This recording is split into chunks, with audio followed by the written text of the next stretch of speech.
Bismillahirrahmanirrahim. Assalamualaikum warahmatullahi wabarakatuh. Kita sambung pelajaran kita pada minggu ini iaitu tajuk Indahnya Persahabatan. Di akhir pengajaran dan pembelajaran kita pada hari ini, murid akan dapat menyatakan adab-adab bersahabat dengan betul. Murid juga dapat menyenaraikan kepentingan adab-adab bersahabat mengikut sunnah Nabi Muhammad sallallahu alaihi wasallam dengan betul. Baiklah, sebelum itu buka buku teks, muka surat 122. Kita baca cerita ini bersama-sama. Tajuknya Sahabat Idaman. Din dan Basri bersahabat baik. Mereka bantu-membantu dan nasihat-menasihati. Mereka tidak pernah memanggil sesama mereka dengan panggilan yang buruk. Okey, baik. Tengok pada perkataan yang telah dibolkan, yang dipekatkan tulisannya ini. Contohnya iaitu bantu-membantu. Yang kedua, nasihat-menasihati. Ketiga, tidak pernah memanggil sesama mereka dengan panggilan yang buruk. Okey, ini adalah contoh adab bersahabat dengan betul. Ingat lagi saya ajar pada minggu lepas, apa itu sahabat? Sahabat ialah orang yang kita kenal rapat dan kita suka kawan dengan dia. Dan mereka ini kita sentiasa bersama-sama ketika susah ataupun senang. Jadi, bila kita berkawan, bila kita bersahabat dengan seseorang, kita perlu amalkan beberapa adab. Macam mana kita jadi sahabat yang baik. Contohnya inilah. Basri dan Dini, dia kawan baik. Apa yang dia buat? Mereka sentiasa bantu-membantu. Kemudian nasihat-menasihati. Kalau buat salah, sentiasa menasihati. Dan tidak pernah memanggil sesama mereka dengan panggilan yang buruk. Okey, panggil panggilan yang baik sahaja. Seterusnya, pada suatu hari, ketika pulang dari sekolah, Basri terjatuh. Din membantu Basri membawanya pulang ke rumah. Tengok. Din dia tidak membiarkan Basri jatuh tinggal macam tu saja. Apa yang Din buat? Bila Basri jatuh basikal, nampak dia jatuh basikal ni, Din dia tolong bantu Basri ni bangun dan bawa Basri ni pulang ke rumah. Keesokan hari, Din menziarahi Basri dan memberikannya buah tangan. Dah bawa balik rumah, besok dia datang mula. Din datang semula ke rumah Basri. Dia ziarah Basri. Dia bagi buah tangan. Apa itu buah tangan? Contoh kita datang rumah orang, kita bawa sedikit buah tangan. Contohnya apa? Buah-buahan, biskut kepada tuan rumah. Kita tidak datang dengan tangan kosong. Bawa apa-apa sahaja yang kita mampu ke rumah tuan rumah. Ke rumah kawan kita tadi tu. Macam ni macam si Din buat ni. Dan dia mendoakan agar Basri kembali sihat. Kawan yang baik, dia sentiasa mendoakan rakannya, sahabatnya benda yang baik. Mendoakan Basri sihat balik. Kan jatuh tadi kan, sakit. Jadi, dia mendoakan balik Basri supaya kembali sihat. Okey, ni adab kawan, adab bersahabat dengan betul. Yang kita bantu, kita ziarah kawan kita ketika sakit, kemudian kita doakan kawan kita. Okey, seterusnya. Terima kasih, Din, kerana membantu saya. Apa yang Din jawab? Tidak mengapa.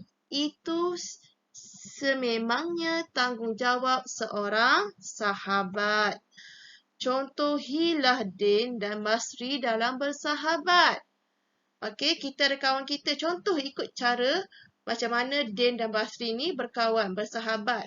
Mereka tidak pernah bergaduh. Cuba awak tengok balik awak dan kawan awak, dan sahabat awak, pernah bergaduh ke tidak? Okey, dengan bahasa dia tidak pernah bergaduh, mengejek, dan memanggil panggilan yang buruk. Okey, panggil kawan dengan nama yang disuka. Jangan kita gelar-gelar kawan. Dan mereka menutup keaiban sesama mereka. Apa maksud keaiban? Keaiban ini adalah perkara yang tidak elok tentang kawan kita. Kita tahu cerita yang tidak elok tentang kawan kita simpan dalam hati kita. Tak perlu cerita kepada orang lain. Okay, tutup aib kawan kita. Macam tu kita juga, kita ada kelemahan kita, ada keburukan kita. Kita suka ke kalau kawan kita cerita tentang keburukan kita?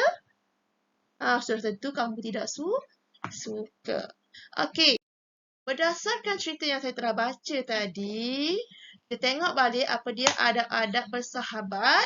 Yang pertama tadi, membantu. Okey, kita dengan kawan kita, kalau kita bersahabat, perlulah membantu. Kemudian, menasihati. Kalau kawan kita buat salah, kita tegur. Dan kalau kita buat salah, kawan kita pun tegur kita. Okey, ini kita sayang kawan kita tak biarkan mereka terus buat perkara yang tidak betul. Kemudian, tidak panggil rakan dengan panggilan yang buruk. Okey, panggil panggilan yang baik-baik sahaja. Okey, kita tidak gelar kawan kita. Macam awak juga, awak suka ke kawan panggil panggilan yang tidak elok pada awak? Contohnya pendek. Pendek? Suka ke? Tak suka. Kita suka orang panggil nama kita dengan nama yang baik. Kemudian, adab bersahabat yang keempat ialah menziarahi rakan yang sakit. Bila kawan kita sakit, kita kena datang ziarah tengok kawan kita macam mana keadaannya. Cuma pada musim sekarang ni, musim COVID-19, kita tak dapat berbuat demikian. Okey, boleh telefon dan tanya khabar. Okey, adab bersahabat seterusnya ialah tidak bergaduh. Sahabat ni dia tidak bergaduh. Kawan-kawan tidak bergaduh. Okey. Dan tidak mengejek. Kita tidak ejek kawan kita. Mendoakan rakan. Kita kena mendoakan rakan kita dengan benda yang baik. Dan seterusnya, adab bersahabat yang seterusnya ialah tutup aib rakan. Okey, ada perkara yang tidak elok tentang kawan kita, kita jangan cerita. Jangan cerita buruk pasal orang. Kita tutup sahaja mulut kita. Okey, itu baru kita jadi sahabat yang baik. Okey, kepentingan mengamalkan adab-adab bersahabat mengikut sunnah Nabi Muhammad SAW. Apa kepentingan kita mengamalkan adab-adab tadi? Yang saya ajar tadi, nasihat, menasihati, membantu, tidak panggil dengan panggilan yang baik. Itu semua adalah adab yang telah diajar oleh Nabi Muhammad, sunnah Nabi Muhammad. Jadi kenapa kita kena buat? Supaya pentingnya kita buat adab itu supaya kita jadi seorang yang penyayang. Okey, dia akan memupuk rasa kasih dan sayang. Dan menyemai sifat berkongsi kurniaan Allah. Contoh saya kata tadi, contoh kita tengok kawan kita tak makan waktu rehat, kita tak ada duit, contohnya, kita tak biarkan kawan kita lapar keseorangan, kita ada makanan lebih, kita kongsi. Seterusnya, prihatin. Pentingnya kita amalkan adab tu supaya kita jadi seorang yang prihatin. Okey, bila kita prihatin, dia akan menimbulkan kemesraan. Atau prihatin ni kita ambil berat. Sentiasa mengambil berat tentang sahabat kita. Dan mengeratkan persaudaraan. Ini bukan setakat kawan biasa, kita akan macam saudara. Macam kawan kita, bila kawan kita jadi rapat, kita seorang jadi barat macam saudara kita sendiri, macam adik-beradik kita. Okey, itu pentingnya ambil berat. Seterusnya, peroleh kebahagiaan. Pentingnya kita ikut adab tu supaya kita dapat peroleh kebahagiaan. Bila kita buat semua yang kita belajar tadi, kita akan dapat kebahagiaan. Dia akan mewujudkan kehidupan yang aman dan harmoni. Tak bergaduh. Tak ada ejek-mengejek. Tak bergaduh. Jadi, aman harmoni hidup kita. Dan merasai kemanisan iman dan persahabatan. Seronok berkawan kan? Tak bergaduh kan? Dan minggu lepas kita ada belajar satu dalil, iaitu tidak sempurna iman seseorang selagi mana ia tidak menyayangi kawan dia. Menyayangi saudaranya. Jadi, cantiklah kalau kita sayang kawan kita, kita akan rasa manisnya bersahabat tu. Manisnya. Kemudian mendapat pahala. Pentingnya kita ikut adat tu supaya kita dapat pahala. Okey, mendapat perlindungan Allah pada hari kiamat. Kita buat baik dengan kawan kita, doakan benda yang baik-baik, kita akan dapat pahala dan Allah lindung kita pada hari kiamat. Kita tak buka aib kawan kita, tak cerita benda-benda tak elok, Allah akan lindung kita pada hari kiamat nanti dan Allah tidak akan buka cerita buruk kita di hari akhirat nanti. Dan memperoleh pahala dan meninggikan darjat. Okey, dapat pahala lah. Buat benda baik dengan kawan, kita akan dapat pahala. Okey, seterusnya ialah buka buku aktiviti muka surat 123. Kita akan buat iaitu lorekkan jawapan yang betul. Okay, sahabat ialah kawan, teman dan apa dia? Kita. Jawapannya taulan atau lawan? Teman dan taulan kita. Sahabat ialah kawan, teman dan taulan kita. Jadi ditandakan kataan taulan ni. Okey, kemudian nombor 1. Sahabat sentiasa apa dia? Kawannya yang dalam kesusahan. Membiarkan atau membantu. Okey. Nombor 2. Kita perlu memanggil sahabat dengan panggilan baik atau buruk.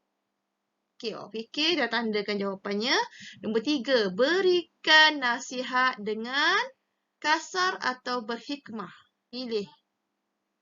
4, elakkan daripada bergaduh, berbaik dengan sahabat. Pilih mana jawapan yang betul. Nombor 5, sentiasalah mendoakan ataupun melupakan kesejahteraan sahabat. Mana satu? Pilih dan tanda right pada jawapan yang betul. Lorek ke terpulanglah. Kemudian muka surat 124. Bincangkan. Kita baca. Yusuf mengajak Din bermain bola. Dia memanggil Din dengan sopan. Basikal Din rosak. Lalu Yusuf menumpangkan Din dengan basikalnya. Dalam perjalanan, tayar basikal Yusuf pancit. Mereka berjalan ke kedai basikal bersama-sama. Wang Yusuf tidak mencukupi. Dia membantu membayar upah membaiki basikal itu. Okey, berdasarkan cerita ni kita tandakan right. Ada adab bersahabat yang terdapat dalam cerita ini. Okey, contoh. Ada panggilan yang sopan? Okey, betul ya. Dia memanggil Din dengan panggilan yang sopan. Jadi tanda right. Nombor 1, bergaduh. Ada tak dalam cerita ni cerita bergaduh? Kalau ada, right. Kalau tak ada, pangkah ya. Menolong semasa kesusahan. Okey, ada tak cerita dengan sahabat ni? Yusuf dengan Din ni ada tak menolong kawan dia dalam kesusahan? Pakcik tayar dia tolong ke tidak? Okey. Kemudian nombor 3, bekerjasama. Adakah mereka ni bekerjasama? Ada tak dalam cerita pasal mereka bekerjasama? Kemudian nombor 4, bermasam muka. Ada tak Din dengan Yusuf ini bermasam muka? Okey. Pilih jawapan yang betul. Seterusnya ialah fikir dan isikan. Ke surat 124. Okey. Muka surat 125. Iaitu aku janji sahabat yang baik. Saya tulis nama awak. Kemudian dengan ini berjanji akan melaksanakan adab-adab berikut. Okey. Di sini saya akan bagi sebentar lagi slide tentang adab-adab bersahabat. Saya minta awak salin je semua ini. Saya bagi banyak tadi nanti, lebih daripada 6. Tapi awak salin 6 sahaja. Kemudian senaraikan adab-adab bersahabat. Muka surat 126 pun sama. Salin daripada slide yang saya bagi nanti. Okey, itu sahaja. Assalamualaikum warahmatullahi wabarakatuh.